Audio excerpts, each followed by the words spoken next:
Her research focuses on understanding the causes and effects of climate change on marine systems. And her current research studies coast and socio-ecological systems with benefits for society while protecting ecosystems. Most relevant, she led the IPCC Working Group 2 chapter on Europe, which is chapter number 13. We also have the privilege to have Dr. Lisa Schipper, who teaches the Masters in Environmental Change and Management at the University of Oxford and offers an elective on adaptation and vulnerability to climate change, as well as carrying out research on adaptation and development. Her research also interlinkages climate change and human development. And again, she's a coordinator lead author for chapter 18, which consisted on climate resilient development pathways. My name is Carlos Shanka, by the way. I'm the president of the Bristol University Sustainability Team. And once more, if you are a student at the University of Bristol, you can give for free to our society to support us, developing more of events like this. So again, thank you very much, both of you. It's great to be with you today.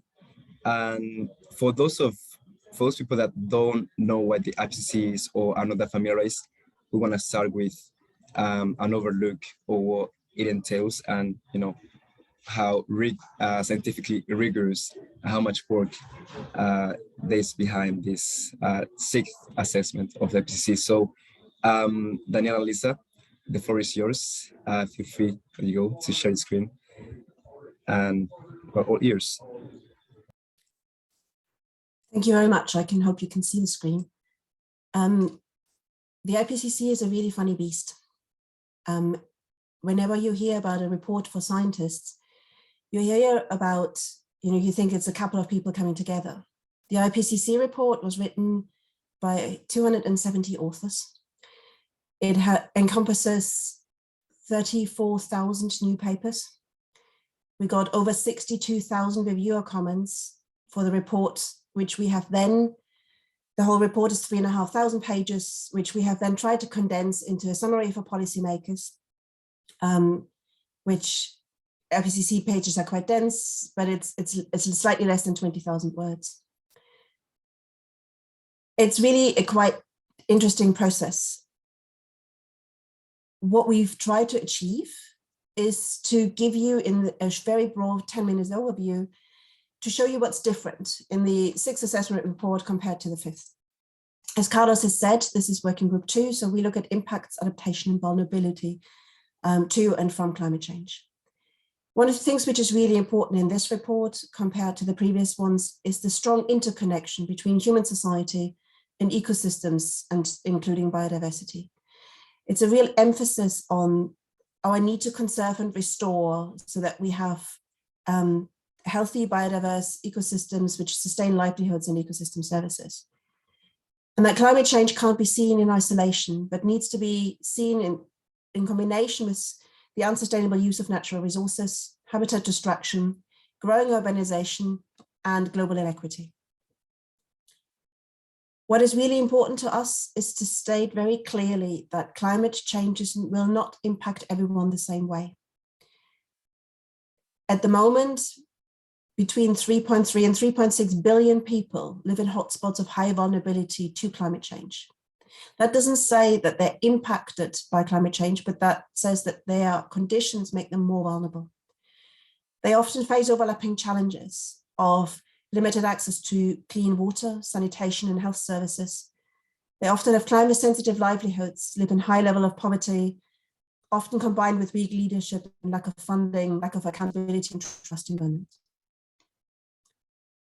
The other thing which is really important to us is to emphasize that we are having a better and better understanding that risks are not simply the risks of warming. We call it global warming, but it is a much more complex issue.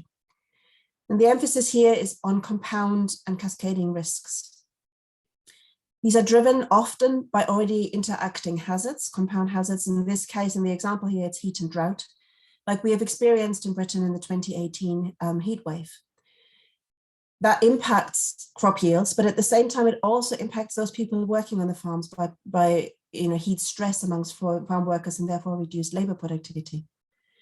Because of that, there's often reduced household income at the same time when food prices increase because there's a reduced yield. And therefore, all of these impacts are interacting and globally amplifying. So in the report, we look at the current observed impacts, but also, of course, the projected risks. What you can see here on the left-hand side is the projections from Working Group 1, which looks at the physical basis.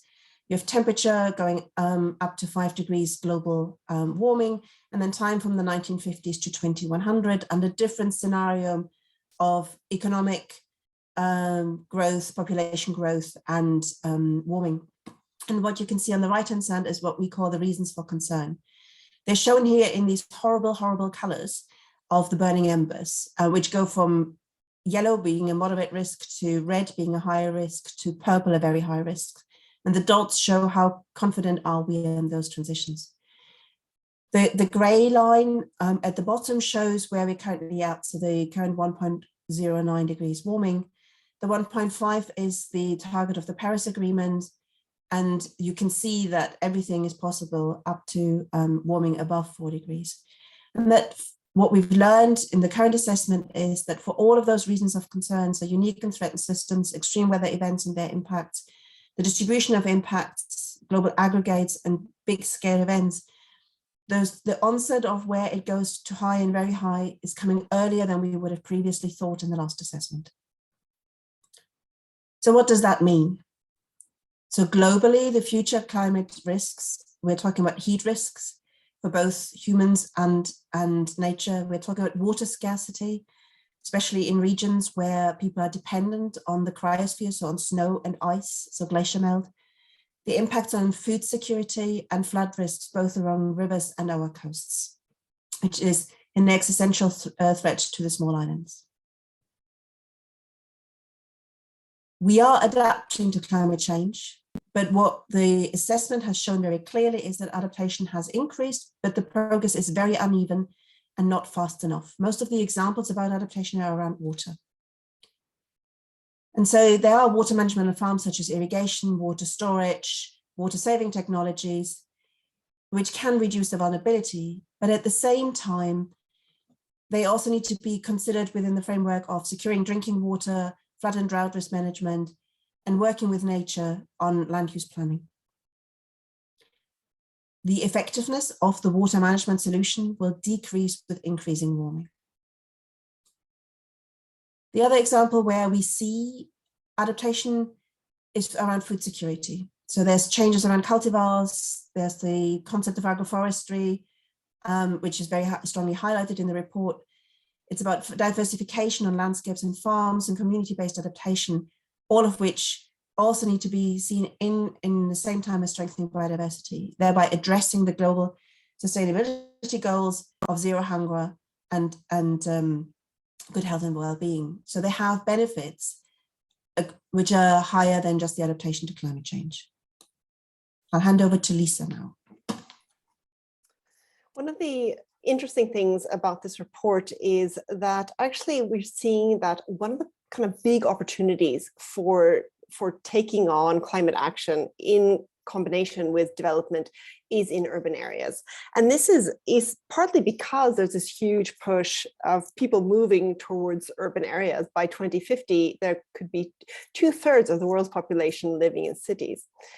And so the kinds of options that have been identified are things that are nature-based, but also engineered and combining these together so that we sort of both think about hazard management as well as thinking about benefits like greenhouse gas emission reduction and also pollution, air pollution, and establishing these green and blue spaces, thinking about urban agriculture, which would be, of course, increasingly important as people move away from rural areas where the agriculture is traditionally done. And we now have to think about how do we actually get then all the food that we need for the people living in the cities. And other things, social safety nets for disaster management as well. So we actually can think about, you know, how can we make sure that people aren't left behind when there is an extreme event. But yes, there are also these wider benefits, public health improvements, like I said, in terms of air pollution. Those, especially in urban areas, go very much hand in hand. And then ecosystem conservation, so that we can bring in much more green space into urban areas. Yeah. So the report has this, huge amount of literature that has been assessed, like Daniela said, 34,000 studies. And the nice thing for me as somebody who works on adaptation is to see the tremendous amount of research on adaptation since the last assessment report.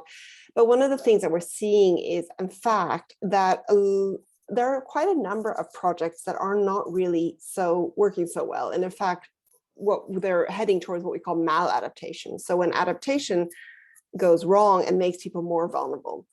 And one of the biggest challenges is that, of course, maybe not unexpected, the most disadvantaged groups are the most affected by maladaptation. People who are maybe sort of marginalized already don't get to benefit from projects, for instance, because they don't have a relationship with the people who are the most powerful, and therefore they sort of get even more marginalized through that process. And related to this is then that there are these limits to adaptation. And I mean, we're really seeing that quite clearly in natural systems where there are what we call hard limits, but even in human systems, there are some hard limits. So that means that even effective adaptation can't prevent all losses and damages. And above 1.5 degrees, some of these natural solutions may no longer work because of the ecosystem, the hard limits to the ecosystems. But also the hard limits, we talk about sort of the limit to amount of fresh water, particularly in small islands. At some point, people need water to drink, right? So at some point above 1.5, the people will no longer have that water available. And that's going to be a real problem. And then, of course, we hit 2 degrees, which we really hope we don't. But if we hit 2 degrees, it's going to be really challenging to farm multiple staple crops in many areas. And so these are some real problems, and we can't just adapt our way out of climate change, essentially. So because of the fact that we're already at 1.1 degrees Celsius above pre-industrial levels, and we then have these limits to adaptation, we need to think about climate resilient development. And that is a combination of adaptation and mitigation along with sustainable development, because it's clear that there isn't really one strategy that works. We can't continue just to mitigate because we already have impacts that we need to deal with, but we also have these huge development gaps around the world, and we can't just leave people behind. So we need to think about, how do we do all of these things simultaneously? And we talk about climate resilient development as a way to reduce climate risks through adaptation, reduce greenhouse gas emissions through mitigation, enhance biodiversity, because natural solutions or nature-based solutions are a very important part of climate resilient development. And then also, of course, keep in mind the sustainable development goals that have been agreed. And so we talk about this as a solutions framework. And really, it's important to keep in mind that essentially every decision that's made today, or yesterday even, is moving us toward higher climate resilient development or potentially lower climate resilient development. And that means sort of individual decisions all the way up to government level. This involves things like, all kinds of actions, but in particular, one of the key issues is around inclusive processes. That inclusive governance is a key driver of climate resilient development. And so that means we form partnerships, we draw on lots of knowledge, including indigenous and local knowledge, and of course, scientific knowledge. We think about not just human systems, but the role that this coupled nature of ecosystems and human systems. And of course, that these marginalized groups should not continue to be excluded. And therefore we prioritize equity and justice. And I would say that this report in many ways is about climate justice. And how we can bring together different interests and worldviews so that we can actually address a lot of the issues that we haven't been able to address so far through international cooperation, because we're sort of skirting around these tricky issues. But the reality is, at this point, we can no longer avoid them. Is there another slide?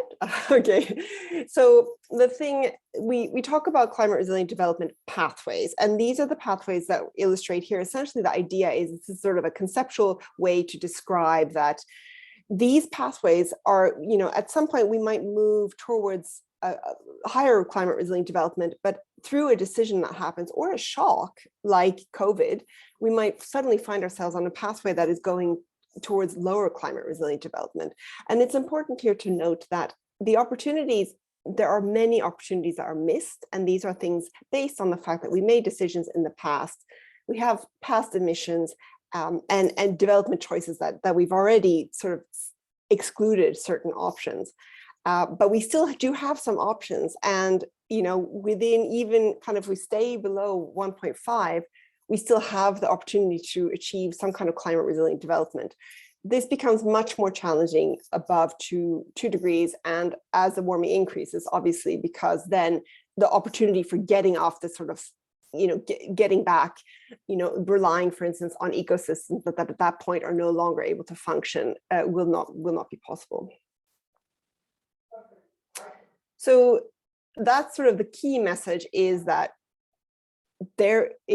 climate change is really affecting us, and that we need to act now, and that any delay is going to miss this brief and rapidly closing window to secure a livable future for all. But I want to point out that there is still this window, and that we need to take advantage of that. So in that sense, I hope Daniela and I both think that this is a positive and hopeful report, rather than gloomy, because of course it does contain a lot of negative stuff as well, but really that we still have this opportunity, and that, I think, is what keeps us going right now.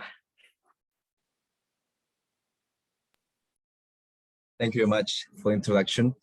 And yeah, this is the second time that we host an event with IPCC authors, and it seems quite clear that we are pretty much on the brink. I think that sometimes we can feel quite or very concerned about climate change.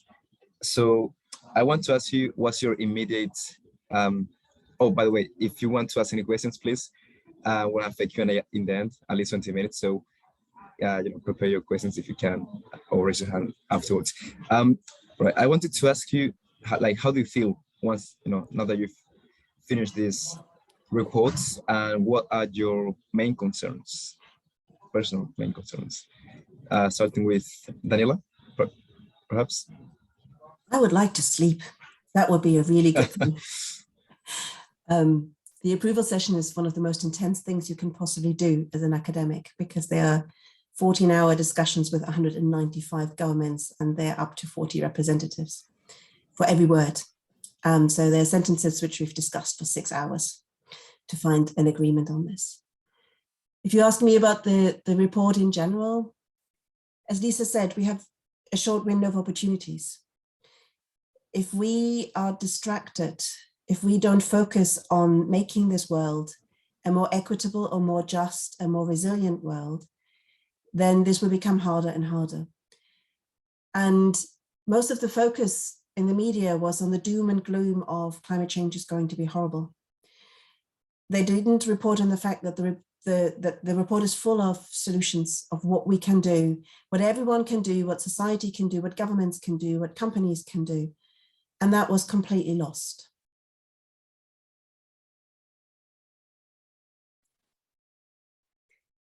Should I add? I mean, I think that's Sure. That's right. I think that it's really critical to, I remember having some discussions with journalists before, and I couldn't talk about the contents very much, and I was saying, what would you like this to convey? And I say hope, and then as I'm reading through sort of the summary of what we have, it's very bleak. But I think the key is exactly that: is there is hope, and I think maybe I was even not sure that was the case, just because I focused so much on issues like maladaptation and sort of negative dimensions of development and climate change. So I think maybe more kind of practically, I think this is a huge amount of work by a huge amount of scientists. There are 270 authors, and then they're contributing authors from all over the world, and then all the reviewers and all the, probably people in the audience here who have read these chapters and send us comments.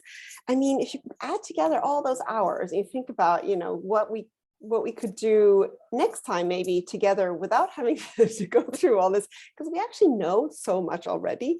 I really do hope that this will be kind of trigger action now, because I feel like I think personally I will feel quite sad if this doesn't, make waves. Because I mean, the window of opportunity before the next assessment report would be done, it's really, then it's really tight, the time. So. And I wonder how do you compare this latest report with the previous one, with the 5th assessment, and what are the things that really caught your attention? Isn't much worse than it used to be? I think that you've partially answered this question, but if you'd like to elaborate a bit more on this, starting again with Daniela, perhaps. So I was predominantly working on the section and the SPM on observed impacts and projected risks. And I think there are 2 key messages from that report, and one of which is that impacts are already there. We can see them everywhere. Some of these impacts are becoming irreversible. Losing our glaciers, the first attributed extinctions of species, the degradation of our ecosystems. The other thing which I found quite startling was that many of those risks, because we see this in extreme events now, when we have, the floods we're currently seeing in Australia, when we have the series of hot and drought events in Europe, we had one in 2010, in 2016, in 2018, in 2019. They're not the odd one out anymore. They're becoming much more normal. And they show us what the world is going to look like. And therefore we know that those risks will materialize much earlier. And so it's that urgency of, we really need action.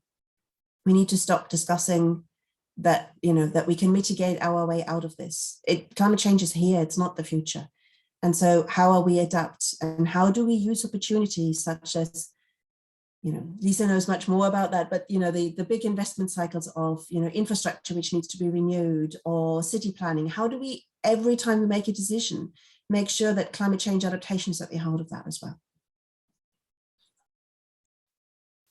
I guess just to add to what Daniela said, I mean, one of the big differences between this working group 2 report from the 5th assessment report is that we had in between, we had the special report on 1.5 degrees, and having that, those of us working in adaptation haven't actually thought about adaptation related to any specific global warming level before. And it also came through during when the authors were putting together that report. In fact, there were huge knowledge gaps. What, can we adapt, can we use this adaptation strategy at 1.2 degrees, 1.3 degrees, and so on. And so since that report has come out, well, as it was being prepared, and also since then, there was a huge amount more research on that. And so we took advantage of that. And that's why we can now say clearly that adaptation is connected to global warming level. That is, as it gets warmer, it becomes much more difficult to adapt. And I think that's sort of the big reason why it is much more urgent. Now, we can't actually just sit around and say, well, at some point we'll adapt, because no, actually, it's now we have to start doing this as well. Yeah, I agree with you. And I think that sometimes it's, especially for people in the developed world, harder to realize that climate change is actually affecting so many people. So I want to ask you, Lisa, who will be the most affected, and how can we ensure a just transition? That's a big question, and there's no single solution, I guess. But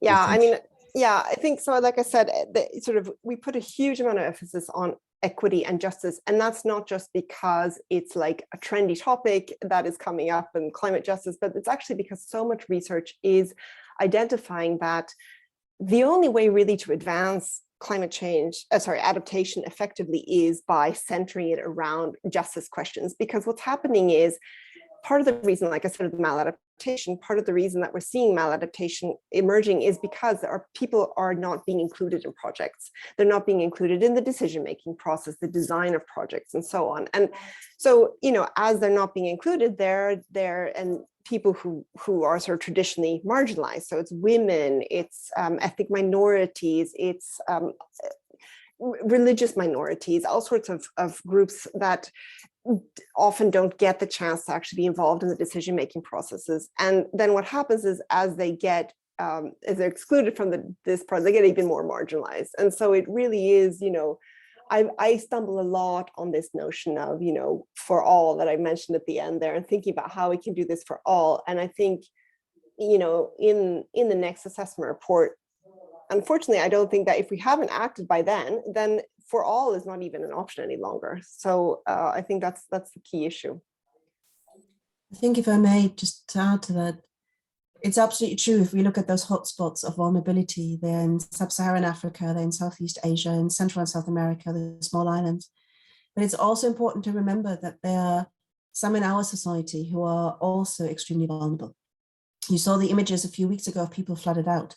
If they've been flooded out once or twice, the anxiety they fear for the next time, because they know it will come, is impacting their mental health.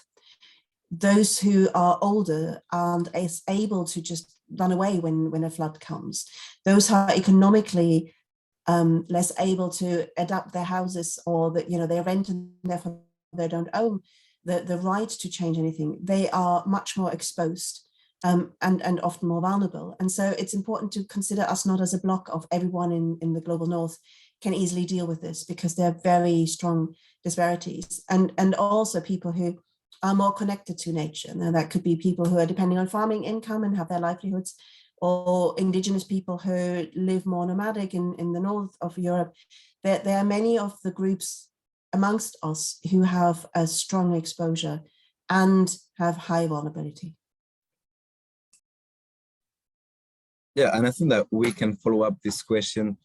This is more of a personal question that I got while being in Glasgow at COP26, which is about climate finance, which in my opinion plays one of the biggest role in, again, ensuring the just transition and, you know, aiming at not leaving anyone behind. How responsible are developed countries, for example, Annex 1 countries, for financing and securing sustainable futures? And what shall we expect in the future? I'll leave that one to Lisa. Okay, so let's just be clear also. I mean, Danielle and I, as report authors, we can't really make any kind of political statements, but I think one thing that is in the report is that the amount, the $100 billion US that has been promised during the negotiations of the Paris Agreement actually is probably far insufficient. It's just insufficient to actually address adaptation needs. And I was having a look earlier at the numbers. I mean, one of the other things that the report says is it's very difficult to estimate what actually is adaptation, like how much money do we need for adaptation? They're all over the place, these numbers. But it's sort of, if you just kind of look at what's being invested currently, there's about, I think if I looked at the UNEP adaptation gap report that came out in November, there is about $632 million US that is flowing in sort of these climate finance, it's called climate finance, and for two countries in the global south. And about of that, only 46 million is for adaptation. So that means there's a huge amount more for mitigation of greenhouse gas emissions. Fair enough. I mean, we do need to reduce greenhouse gas emissions very urgently, but given the fact that we're already at 1.1 degrees, we obviously need to think about adapting. And also what's important to keep in mind is that there's a very close relationship between sustainable development and adaptation. And so a lot of things that we do as kind of general development issues are also going to help in a way towards adaptation to climate change in many places. So the funding is really critical. I think that's the key issue. So certainly that is going to come up, and I already know it because that from other conversations that there will certainly be a lot of discussion at COP27 about this. Yeah, 100%. It's a very recurrent topic, and in my personal opinion, I think that 100 billion a year is not enough at all, and we're still not even financing 100% of that. But Going Carlos, I back to, think it's a really important question. Is the one which yep, Lisa said, we don't know how much we need. And that's for all of you out there who are studying, who in various parts of their career, we need good numbers and good estimates to know what it really would cost, because the models vary so much that although we were pressed to come up with a number, we said we couldn't, because you might as well just pluck it out of the air. And so if we don't know how much is needed, how can we even start to mobilize people to aim for that number, whatever it is? that's a fair point. I think that I will ask my last question in this panel, and then we'll continue with the Q&A, which is, again, a recurring question. What can we do as individuals in our professional lives, as institutions, as companies? What are the different levels in which we can contribute to, in this case, adaptation and resilience? I think for me, it's really important that we don't put too much pressure on the individual. The individual needs to do something, but no individual can solve this problem by themselves. And I think that expectation has resulted in a huge amount of climate anxiety. We need to see that really all parts of civil society need to do this, and need to do it where every voice matters. And so it's the governments, it's the companies, it's where we buy, from whom we buy, it's what we buy, what we eat, how we transport, how we live, all of that. But it needs to be seen more holistically. It can't be just seen about climate. It needs to be seen as, climate and biodiversity crisis and justice, and these things need to come together, because piecemeal is not going to help, because at the end we need a different society. Yeah, I mean, just to add to that, I think that's really critical, is that there are 1,000 million things that can be done, from, thinking how do you turn on the lights every time you leave your room? Do you really need to drive everywhere? I mean, would you be able to cycle instead? I mean, there's so many these kinds of things that are in some ways simple and easy. In some ways, they're quite significant lifestyle changes. And I think, people shouldn't start stressing that they're feeling like I'm not doing enough, because it isn't always possible everywhere. I mean, I don't think, somebody should feel obligated to cycle if it's pouring with snow and they're actually putting themselves at risk in the traffic. I mean, it's sort of, there are things that there's sort of limits to how much we should do as individuals. There should be better bus services wherever, if that's that other alternative. So yeah, I mean, I think that's really critical. But at the same time, we shouldn't sit around and do nothing. I mean, I think that the key is, like, we do have to do something. It's just to keep in mind that there are huge powers above as well who have a huge amount. Nice. Actually, my very last question, quickly. Are you an optimist or a pessimist then? Because we don't have much time. I mean, I would guess that you're more of optimist, as you mentioned that there's very big gap of opportunities. How do you feel towards the future? I hope I'm a realist. If I look back at the world and how the world looked like 50 years ago, 70 years ago, it was a very different world. See how much we can change if we put our concentration and efforts into this. So I hope that it's realistic to think we can change the world. Yeah, I think that's right. And I mean, I guess I'm optimistic from the perspective that when I started to work on this topic, and, it was so many people we had to explain climate change to. And I remember sitting next to people on the train who didn't believe in climate change, or, you meet people at dinners and like, oh, that's a hoax, right? And I think that, that has really shifted, or maybe I've just selected not to be with those kinds of people any longer. But I mean, I just think, it's fantastic to see all this energy and this, knowledge and all the sort of enthusiasm in the younger generation and so on. So that's, for me, makes me optimistic about the future. But of course, and also having worked on it for so long, I think eventually you become a little bit hardened to it, because it is quite a tough topic to deal with. You have to sort of stay hopeful, otherwise you get too depressed. So I agree also. All right, we can jump onto the Q&A session. Thank you very much for the panel. And I can see some raised hands. Again, feel free to type on the chat tool if that's easy for you. Shall we start with, I cannot see properly, Ocean, if we can unmute the microphone. Yeah, there we go. So I belong to India, and large number of population is involved in agricultural industry, and a large number of farmers are committing suicide daily, and that's not covered in media. But yeah, that's a serious issue and a serious threat because of water scarcity. They are committing suicide. So what's your take on this? The report very clearly emphasized, and that's something we have forgotten in our summary, the importance of the increasing evidence on mental health impacts. And I know that the mental health issues also looked at several studies which are covering Asia, because there's more and more scientific literature which shows that very clearly as well. And so the impact on mental health is definitely also one of the clear messages in the report.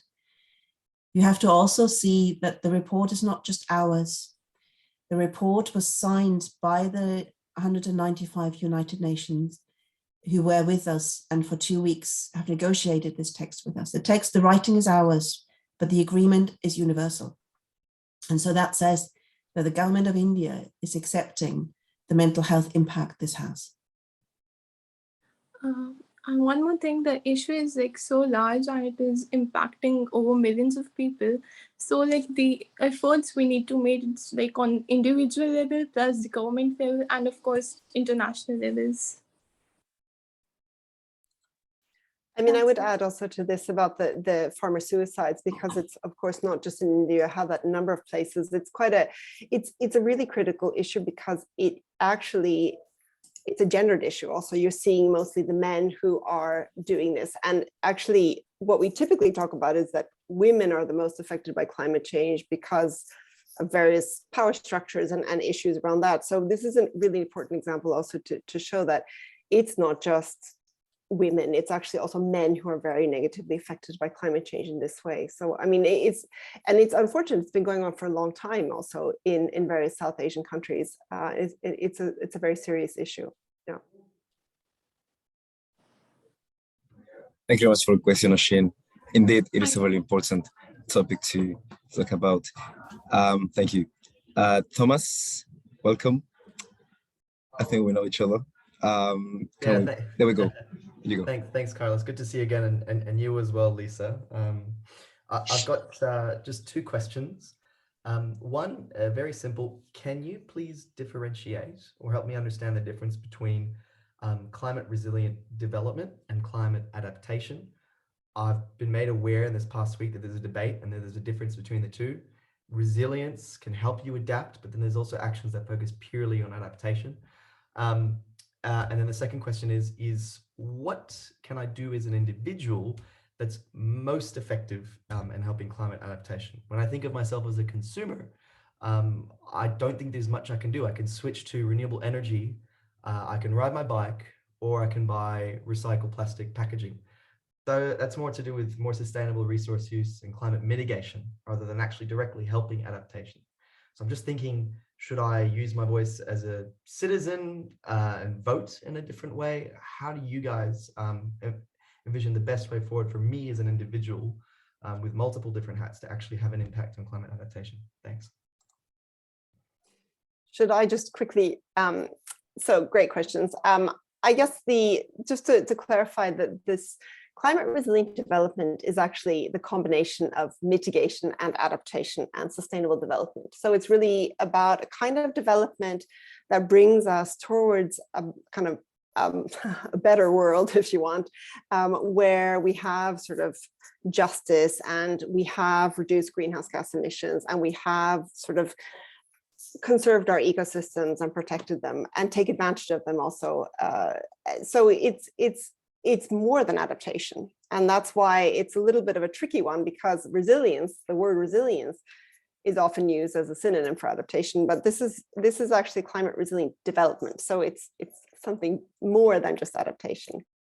I hope that's helpful. But just in final, I mean, I'll let Daniela also respond. But I was thinking in this final point. I mean, one of the things that I think adaptation is a tricky one because it's really very local, and so.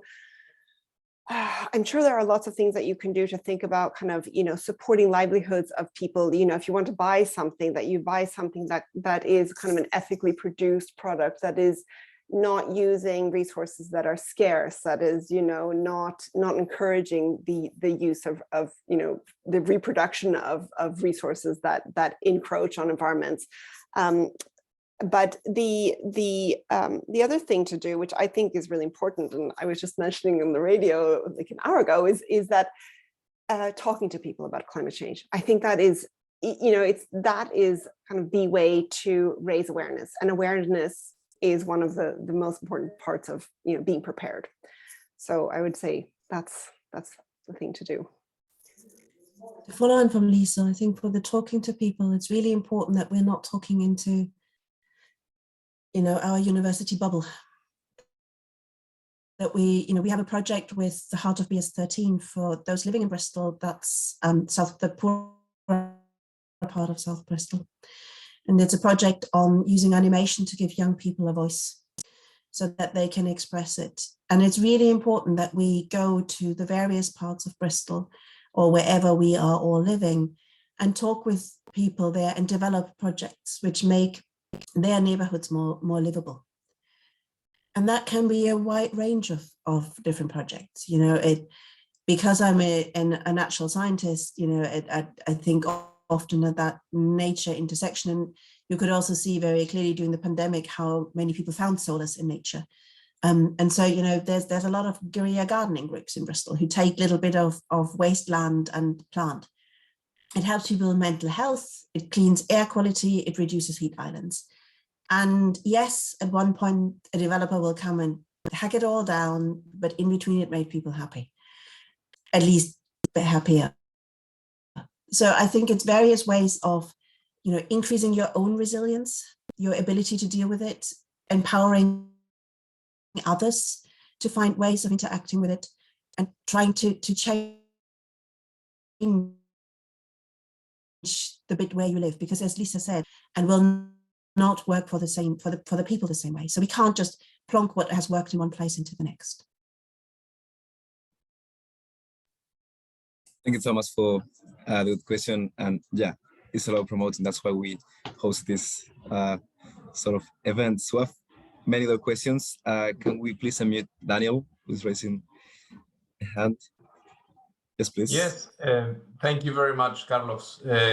Pleasure to see you, Lisa and Daniela. Thanks very much for everything. Maybe just a line, Thomas, if I may, also to offer an insight into your question. For me, it's also about choices about food.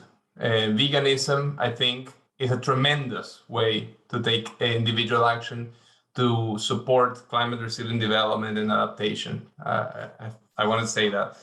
And then the other thing, really happy to hear you, Lisa, talk about, this is the report about climate justice, and Daniela talk about mental health. I mean, climate anxiety, all this, all the impacts that is having is so important. It's of course so hard not to bring into the debate, but so important to bring it and to see it as a real thing. That is we look at COVID, and there was so much attention, dedication, and thankfully so, in many places, and surely in others, not enough at all. But there was so much recognition of the impact that people were feeling in terms of anxiety, depression, etc. So what our colleague also, Oshin, talked about, suicide and so on, it's so important not to recognize this and bring it to the center stage. What was it that I wanted to ask? Yes. Equity and justice. I also was so happy to see that so much in the report. Do you feel that now with nature becoming a lot more central to the solution space on climate adaptation, do you feel that nature on one hand and then equity and justice, are these aligned? Is nature at the center supporting more equity and justice? or the opposite? How is that relationship for you? How do you view it? Thanks so much.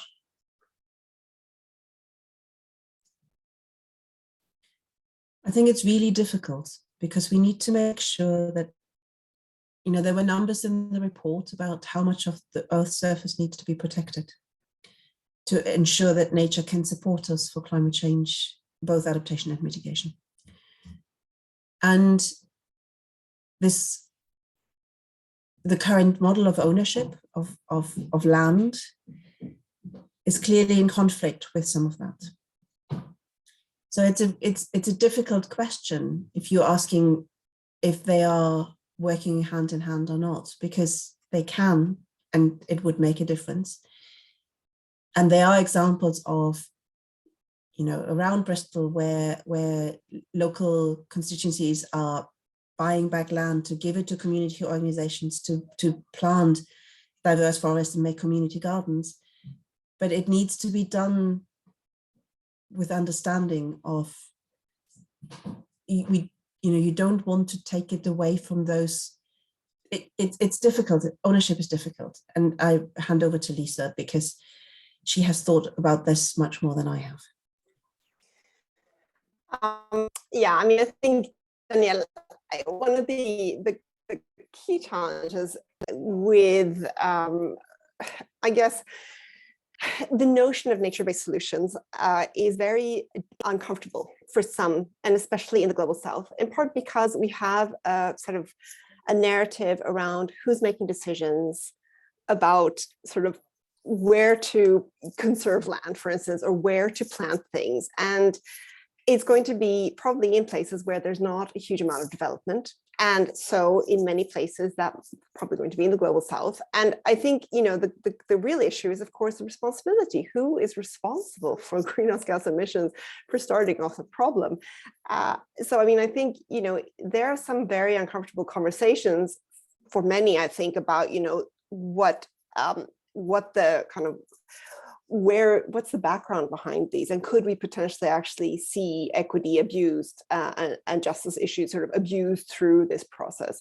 But I don't want to say that that's going to be the case everywhere. And I know that we have Pam Berry, who's also on the call, who can provide a lot of expertise on nature-based solutions. But I mean, I think that the point is really that, you know, you have to think about kind of the underlying narrative and what it is that we're actually, you know, where are we protecting things? And is it actually ethical to say, you know, we're going to plant this huge acacia forest somewhere in Southeast Asia, and, you know, is that, you know, excluding the people who are using the land there previously? I mean, these are things that are happening. And so it's important to raise those issues.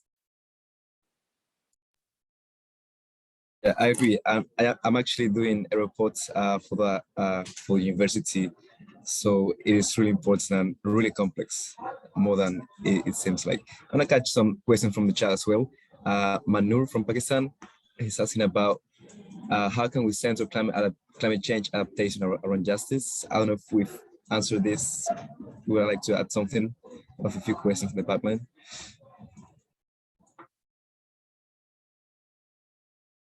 No, I mean, I think that is the key issue. I mean, you know, one of the I think maybe I'm repeating myself slightly, but one of the key findings is that by not centering around justice, adaptation projects are risking to fail because they don't consider the most vulnerable or so on. So it is, I think that conversation has moved very much into the domain of climate justice now. You know, and I've been working on adaptation since 1998. I mean, you know, it's a long time. And I think that it's really, although we talked a lot about vulnerable people and, you know, sort of centering on reducing vulnerability as the first step and understanding what the underlying drivers of vulnerability are, this kind of notion that, you know, prioritizing people, thinking about the inequitable ways in which adaptation projects are distributed. I mean, the late Archbishop Desmond Tutu talked about adaptation apartheid as a kind of way that we're actually only putting money in some places and not in others. So these issues, I think, are now coming to the fore, luckily. Nice. Thank you for the question, Manur. What do you think about the scientists protesting and taking direct action? about climate crisis, like for example, blocking bridges, which is a slightly more radical approach. We've invited us as IPCC authors. As IPCC authors, we're not allowed to have any political opinions about what happens in the countries. And I'd like to respect that, because our neutrality, our political objectivity is fundamental to the process. So if you ask me as a scientist at a different time, I'll give you an answer. But if I'm invited as an IPCC author, I'd like to respect that. Absolutely understandable.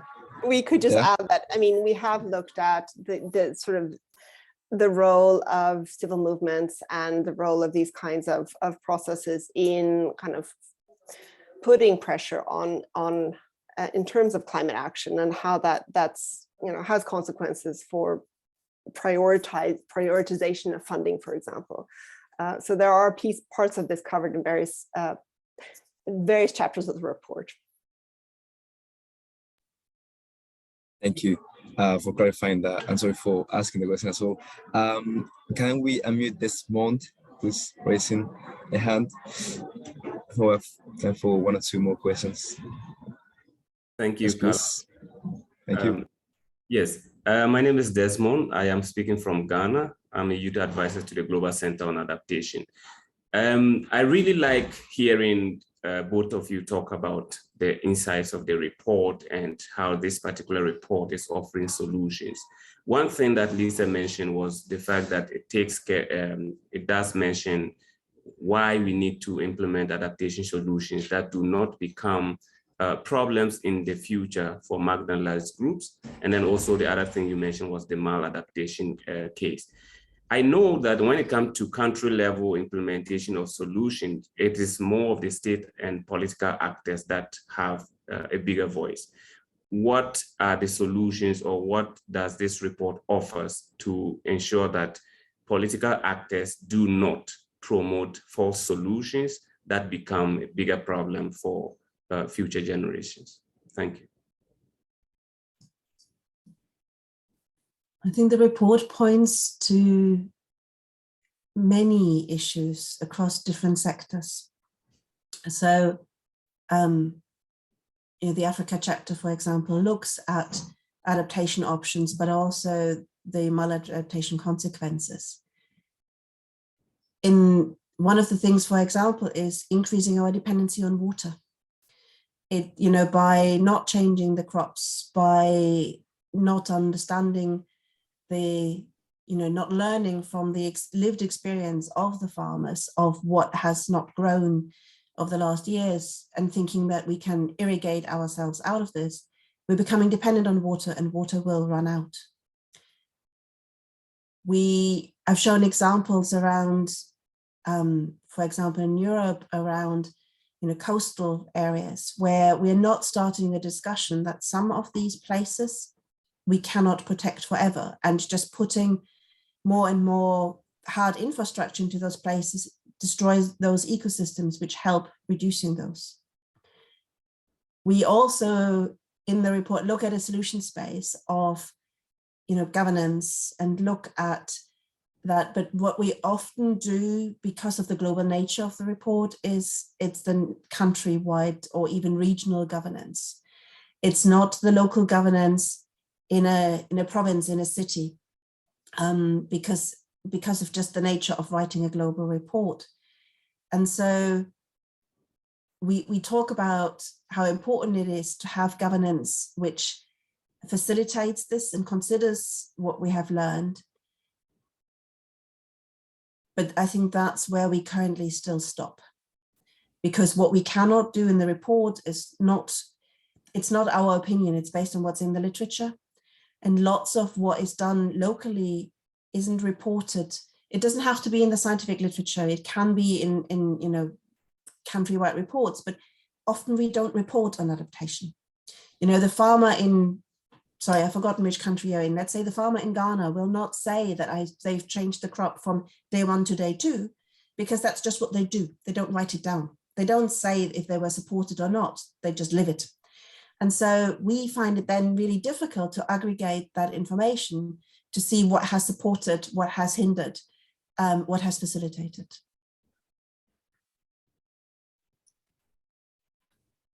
And incidentally, that's exactly why it's so difficult to put a price on adaptation, because we actually don't know how much is happening without any kind of funding as well already.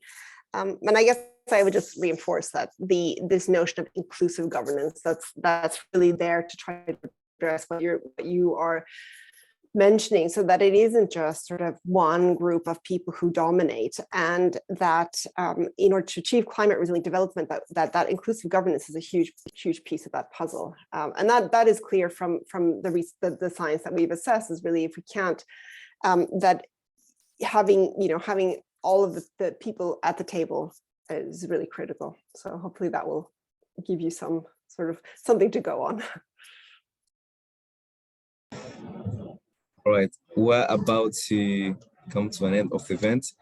Thanks to everyone that joined today, and especially for, to our special guest for finding time in your busy agendas, like after the radio interview. Shall we take the last question quickly in the last minutes from Jesus Perez, who raised his hand? Good to go. But yeah, after this, we'll be done. Thank you so much. Yes, thank you, Carlos. Hi, my name is Jesus Perez. Joining you from Puerto Rico. We actually faced Hurricane Maria a couple of years ago, and we're still suffering the consequences of that incredibly insane event. I know Daniela mentioned that at one point this individual responsibility sort of narrative really counteracts a lot of the solutions that can be assessed as a country, and I really resonate with that a lot, because we currently are facing a counter narrative that sort of emphasizes a lot that we should all do individual decisions in order to make changes possible. And sometimes we do need municipalities and governments to join us at the table to actually execute more wider or bigger scale solutions. And I was just kind of wondering, since we do have sort of a comfortable topic, a media that's kind of a little bit in tune with corporations, which is also in tune with governments that are a little bit hesitant to all these changes. How can we narrate our way out of that? And how can we change those narratives in order to really start helping people to focus their attention on the bigger players that actually do have power and hold a lot of the responsibility of what we're living today?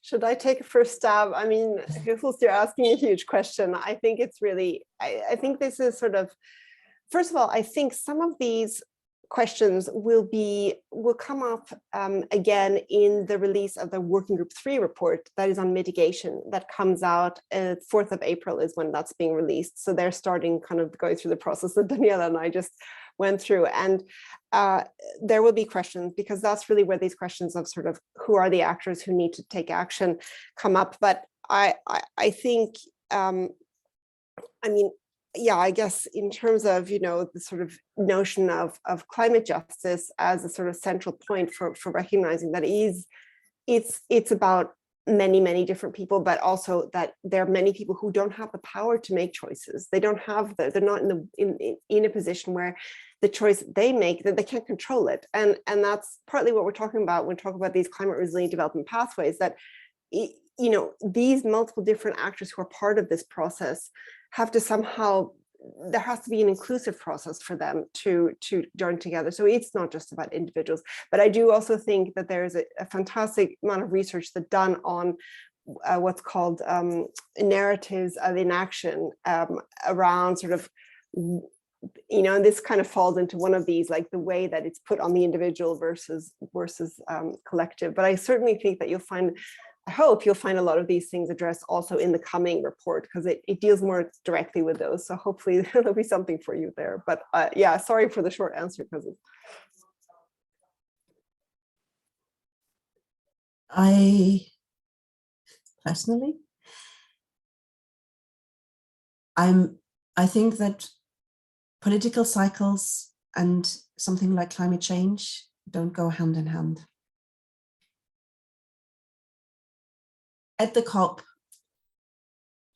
I came back with some hope though, because there were some large-scale corporations who, yeah, there was a lot of greenwashing, but there were also large-scale corporations who really gave me the hope that they want to change the way they're producing, they're purchasing, they're sourcing.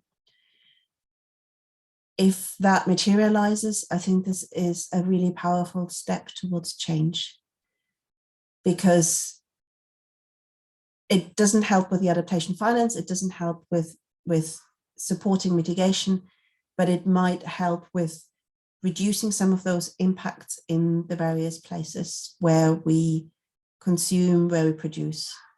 Because what lots of people also don't see is that even if you're living in a place where climate change might not threaten you existentially like it would be on a small island, you're still impacted because the world is an interconnected world. And we have seen that over the last 2 weeks with the oil price shooting up. And we will see it as well when the prices for bread will increase, because those two countries currently at war produce a third of the global wheat. And so I hope that people see those interconnections and that large-scale companies will change what they do. I know we've had those promises before, and I know they were broken. But the optimist in me likes to think that sometimes they're brokenly kept. Thank you so much for the response. And I can add some personal answer as well, because we also hosted an in-person event for Ukraine in which we had political scientists. And the same, like a similar cascade effects that you're mentioning, Daniela, could be replicated in the current crisis, humanitarian crisis. Ukraine and Russia export so much food, from the agricultural sector to developing countries. And of course, if you block the economic and financial pathways, and if there's such a crisis, then everyone is affected. Or not to talk about the possibility of a nuclear war. I don't want to deep much into that, and we've run out of time by far. So I think that we can leave it here. And once more, thanks to everyone for joining today. I hope that you find it useful, and please share your feedback with us. I hope to see in the future. We might do, who knows, a third and final panel for the third working group. We'll see you soon. Thank you. Thank you for joining. Thank you for having us.